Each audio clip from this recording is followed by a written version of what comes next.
নমস্কার বন্ধুরা, আমি সঙ্গীতা। চলমান জীবন ব্লগে সবাইকে স্বাগত জানাই। আজকে আমি চলে এসেছি আমার মামা শ্বশুরের বাড়ি বরশুলে শ্মশানকালী পুজো দেখতে। আমরা সবাই মিলে রেডি হয়ে বেরিয়ে পড়ছি শ্মশানকালী মায়ের পুজো দেখতে। এই যে আমি রেডি হচ্ছি,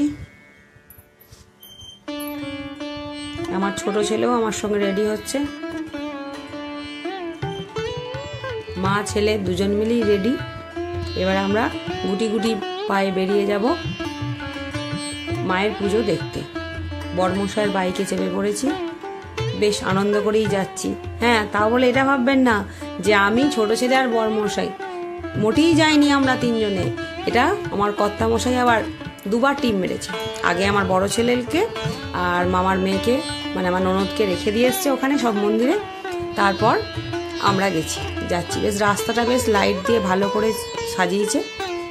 এই মেলাটা মূলত হয় দামোদরের ধারে একটা শ্মশানে। আমার জীবনে এই প্রথমবার এরকম পুজো দেখলাম আমি। শ্মশানকালী মায়ের পুজো বলতে আমাদের গ্রামে আমি জানি শ্মশানে একটা মন্দির আছে, সেখানে পুজো হয়। এখানে পুজোর কিছু মাহাত্ম্য আছে। আমি জানি না, আপনারা হয়তো এরকম পুজো আগে দেখে থাকবেন, কিন্তু আমার জীবনে এটা প্রথম পুজো দেখা এরকম। পুরো যেখানে জ্বালানো হয়, যেখানে কাঠ কয়লায় পুরো ভর্তি, সেখানে সারা দিন আপনি কোনো বুঝতে পারবেন না যেখানে পুজো হবে। বিকাল থেকে প্যান্ডেল সাজানো হয়। প্যান্ডেল বলতে তাল পাতা কেটে সাজানো হয়, আর বাঁশ দিয়ে আর ফুল দিয়ে। আগের দিন করা হয় না, কারণ যদি কোনো মরা পড়ে সেটাকে তো পোড়াতে হবে, সেই জন্য। আর শোনা যাচ্ছে নাকি এই মায়ের পুজো যতক্ষণ চলবে তখন যদি কোনো জ্বালানোর থাকে বা কোনো মরা আসে মায়ের পুজো সমাপ্ত পর্যন্ত সেই মরাকে ওয়েট করতে হবে পোড়ানোর জন্য বা সৎকারের জন্য। আরও একটা মাহাত্ম্য হচ্ছে, 2.5 কোদাল মাটি দিয়ে মদের সহযোগে সেই মাটির সাহায্যে 14 দিনে তৈরি হবে এই মূর্তি। মায়ের মুখটা ছোটখাটো হলেও বেশ সুন্দর, বেশি বড় মূর্তি নয় এটা। এরপর পুজো দিয়ে আমরা সবাই চলে গেলাম মেলা দেখতে। মেলায় তো আছেই পাঁপড় ভাজা, বাদাম ভাজা। এই যে আমার ছোট ছেলে এখন সদ্য আইসক্রিম খেতে শিখেছে। উফ, এ সাদের ভাগ হবে না, তার দাদা চাইছে, দাদাকে তো দেওয়াই যাবে না। উফ, আমি দেবো না। আপনাদের কার কার এই আইসক্রিম খেতে ভাল লাগে? ছেলের এই কাণ্ড দেখে আমরাও একটু মজা নিলাম। এই যে আমার কর্তামশাই, অনেক দিন পর মনের ইচ্ছা পূর্ণ হয়েছে, ফালুদা খেতে পেরেছে। আমি খেতে পারলাম না, আমার গলায় খুব ব্যথা। কর্তামশাই খাচ্ছে আর বলছে তুমি খাবে নাকি? দেখো আমি কত মজা করে, আমি খাইনি বলে আমাকে দেখিয়ে মজা করে খাচ্ছে আবার।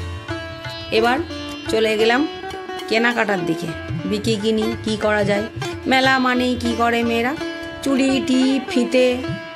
হ্যাঁ, শুধু মেয়েদের জিনিস নয়, আগেই দিতে হবে ছেলেকে, তাহলে ছেলে তো কান্নাকাটি লাগিয়ে দেবে। সেই জন্য কি দেওয়া যায়, বন্দুক টেস্টিং চলছে, ঠিকঠাক করে ফায়ার হবে কি না টেস্টিং করে 2টো বন্দুক নিয়ে নিলাম। ব্যাস, ছেলেকে বললাম খুশি? হ্যাঁ খুশি। এরপর চলে এলাম চুড়ি কেনার দিকে। চুড়ি কানের কি কেনা যায়, আছে তো আছে অনেক কিছুই, কিন্তু কি কিনবো সেটা বুঝে উঠতে পারছিলাম না। দিয়ে অবশেষে চয়েস হলো ভেসলেট টাইপের চুড়ি। পরে একটু দেখে স্টাইল করে দেখিয়ে দিলাম কেমন লাগছে ক্যামেরার সামনে। কেনাকাটা প্রায় কমপ্লিট। এরপর আসছিলাম মেলা ঘুরে আবার সেই যেখানটায় পুজো হচ্ছে সেখানে। এখানে দেখে আমি একটু আশ্চর্য লেগে গেল, কেউ কিন্তু পিতলের কাঁসা বাসনের থালায় কিন্তু পুজো নিয়ে আসে না। এগুলো সব নিয়ে আসছিল মাটির জিনিসে করে, এবং তার সঙ্গে দেখার মতো ছিল। আমার তো খুব ভালো লেগেছে। আপনাদের এই পুজো পরিক্রমা কেমন লাগলো একটু লাইক কমেন্ট শেয়ার করে জানাবেন। ধন্যবাদ।